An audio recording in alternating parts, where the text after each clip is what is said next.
Society and the Watkins Museum of History. It's my honor to welcome you, on behalf of the City of Lawrence, to this event marking the 150th anniversary of Quantrill's raid. This devastating attack focused the eyes of the nation on Lawrence and was a turning point for our community.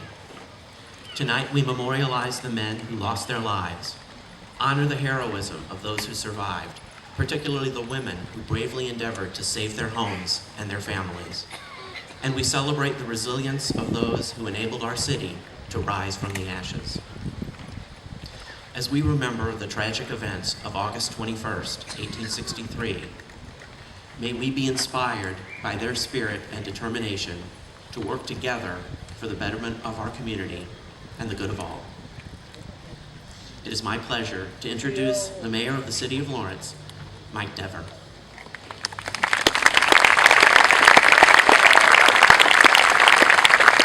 Thank you. What a great turnout. What a beautiful day. I'm so glad to share this important event with every one of you this evening. I don't think we could have asked for better August weather, and I can't think of a better way to honor the past citizens of our community than this speech this evening. So please let me move forward. A monument at Oak Hill Cemetery is engraved with the following inscription: dedicated to the memory of 150 citizens who, defenseless, fell victims to the inhumane ferocity of border guerrillas led by the infamous Quantrill in his raid upon Lawrence, August 21st, 1863. Quantrill's raid will be forever known as an aberrant act of violence unleashed upon our town. This pre-dawn border war raid killed 150 men, created 80 widows, and left 250 children orphaned. It is considered one of the greatest civilian atrocities of the Civil War. The raid was nothing short of a repulsive, vengeful incident that marred our young community at a time when the country was transfixed in a war that pit family against family, neighbor against neighbor, and state against state. The states of Kansas and Missouri, while sitting at the geographic center of the United States, became part of the struggle for enduring freedom.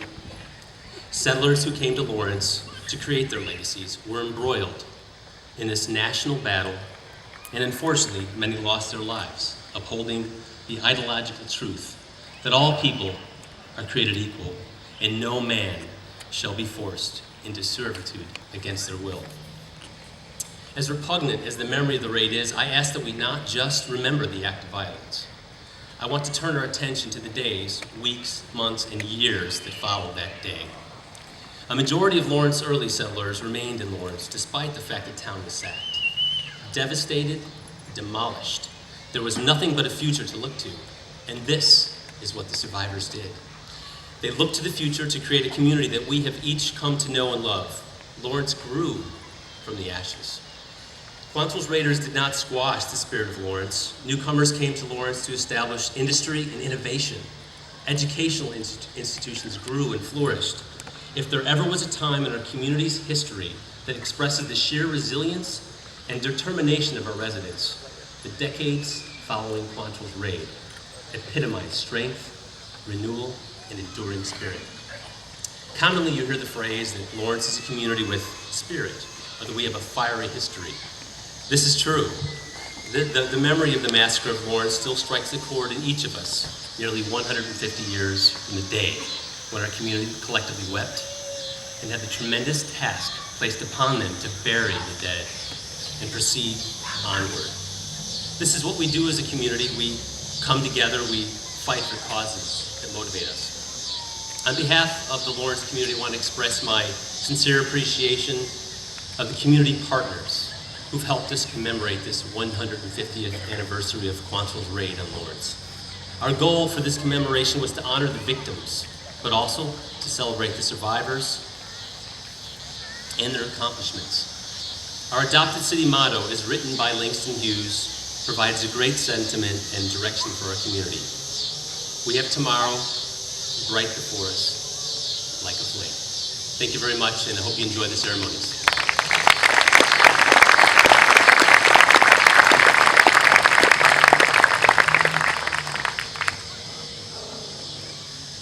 And now I'd like to introduce author, historian, associate professor of history at the University of Kansas, and a celebrity to everyone in Lawrence who loves history, Jonathan Earle.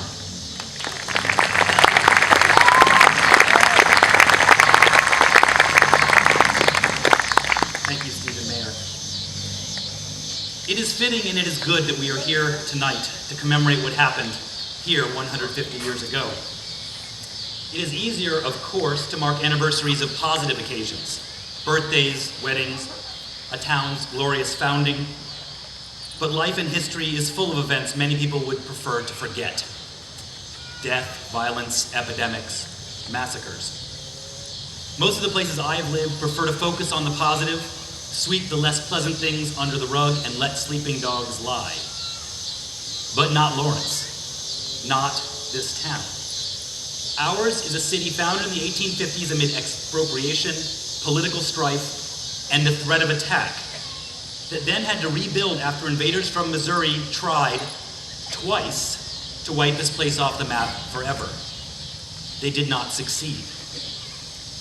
We gather tonight amid a long season of sesquicentennials, anniversaries that can and are being celebrated, events like the Emancipation Proclamation, signed by President Lincoln on the first day of 1863, a little over 150 years ago, or the last-ditch bayonet charge down Little Round Top at Gettysburg by a company of Maine soldiers that saved the battle for the Union on July 2nd, 1863, or the end of the Great Siege at Vicksburg 2 days later, which returned the mighty Mississippi River to federal control 2 years after rebels and secessionists decided they simply could not abide by the results of a presidential election their side lost.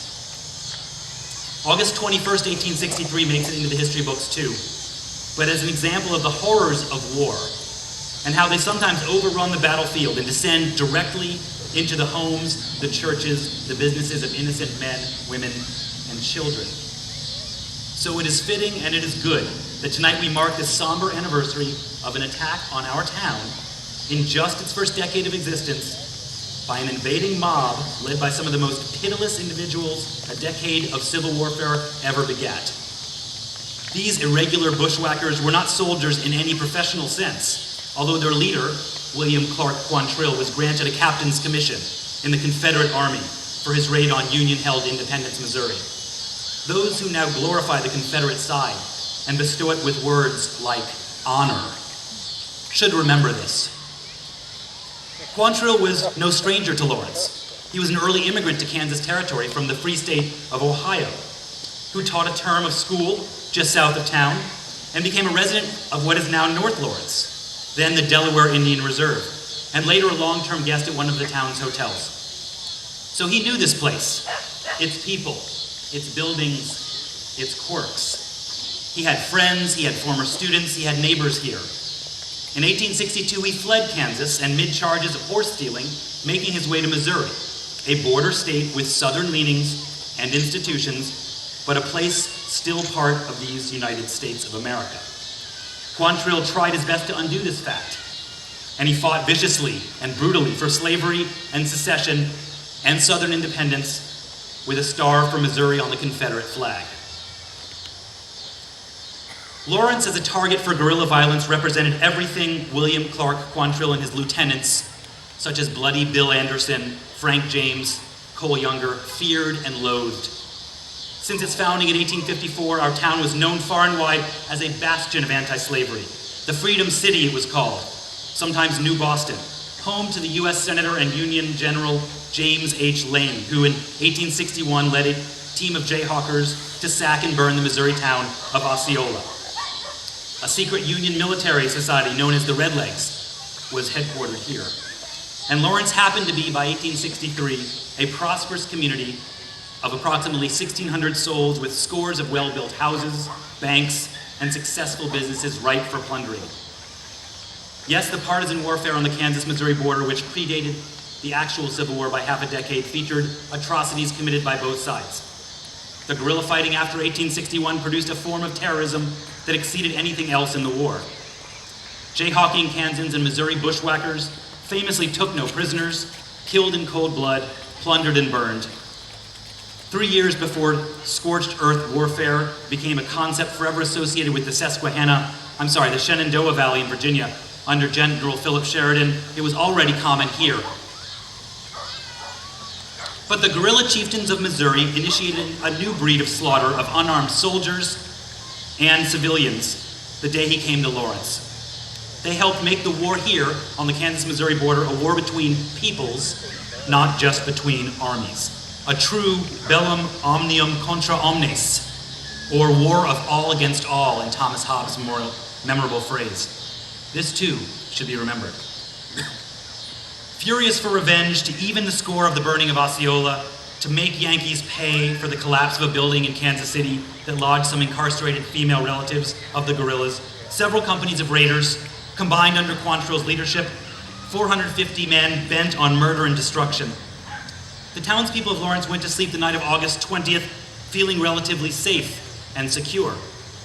What chatter and intelligence had been gathered about a raid was pretty much ignored by the Union Army and even our town's leaders.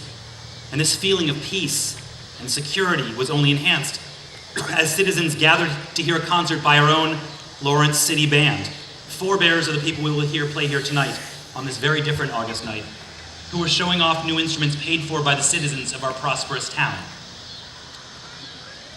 This serenity and sense of security were shattered in the early morning of August 21st, 1863, when Quantrill addressed his assembled army just ahead of me, where 11th Street crosses Rhode Island. "Boys, this is the home of Jim Lane and Jennison. Give no quarter, kill every male, burn every house," he was heard to say.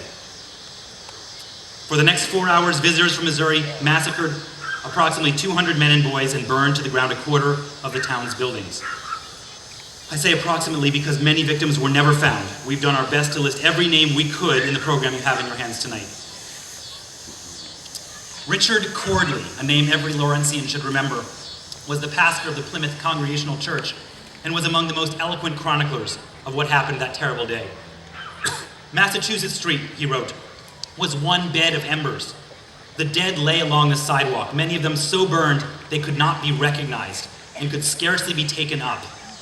Here and there among the embers could be seen the bones of those who had perished in the buildings that had been consumed." Sadly, we read versions of these words all too often, with datelines like Cairo, or New York City, or Tikrit. Cordley also wrote of an incident that is still haunting, at least personally to me, a century and a half later. Our attention, he recalled, was soon attracted by loud wailings. We went to the direction of the sound, and among the ashes of a large building sat a woman holding in her hands the blackened skull of her husband, who was shot and burned in that place. Her cries could be heard over the whole desolated town and added much to the feeling of sadness and horror which filled every heart. This, for me as a proud resident of this town, is one of the transcendent lessons of the 1863 massacre. For those of us who hate war and wanton destruction and retributive violence, this woman, whose name has been lost to history, connects us with a long ago past. As I said, it is fitting and it is good to commemorate such an awful human tragedy, an act of violence and mass murder that shocked and roused an entire nation. But it is better still to commemorate what happened next. For as the mayor told us, Lawrence's worst day was immediately followed by some of its best. Because the women, and it was mostly the women, and men who survived this massacre came together, determined to rebuild, not just to survive, but to thrive, Lawrence, Kansas would not be Osceola. Here are some descriptions of what happened in Lawrence after the raiders scurried back to Missouri. According to Cordley, the work of gathering and burying the dead began immediately, until, quote, "the floor of the Methodist church, which was taken as a sort of hospital, was covered with dead and wounded. Volunteers scoured the embers for nails to be used for coffins. Wagon loads of food, of medicine, of clothing, first from Leavenworth, and then even from the cities of western Missouri, arrived to feed, clothe, and heal the sick and the hungry. Credit arrived from banks as far away as St. Louis and Boston. Single-family homes were transformed into rooming houses, and John Spear, the owner of and editor of the Tribune, who himself lost his son and his printer in the raid, began work immediately reporting on the disaster and published a special issue 6 days later in Topeka that is still very important to historians like myself. We'll be hearing from John Spear later tonight. Construction began almost immediately on the quirky, genuine Holland windmill that would soon dot Lawrence's skyline, just south of 9th and Emory. Within the year, the mill was harnessing the abundant Kansas wind to grind wheat and corn. City leaders asked Shaler Eldridge to rebuild his hotel, universally known as the finest in town, and he agreed. And work recommenced, raising money, hiring faculty, and breaking ground for the new college, and later flagship state university, to be built atop the same ridge William Quantrill used to survey the burning town, proud of the destruction he had wrought during the raid. I understand a saloon keeper in Kansas City is planning to celebrate Quantrill's raid on Wednesday night in what can only be termed an insensitive and misguided attempt to peddle gin, raise spirits about a losing football team, and rekindle at least some of the emotions and attitude which led to the horrific violence of 1863. Our commemoration here tonight seeks a more laudable goal: to recall the names of the real people cut down before their time, and to emphasize how, even in the wake of tragedy, neighbors can band together, overcome, join hands, and rebuild a city even stronger and greater than it was before. Our forebears did this 150 years ago, and tonight we remember.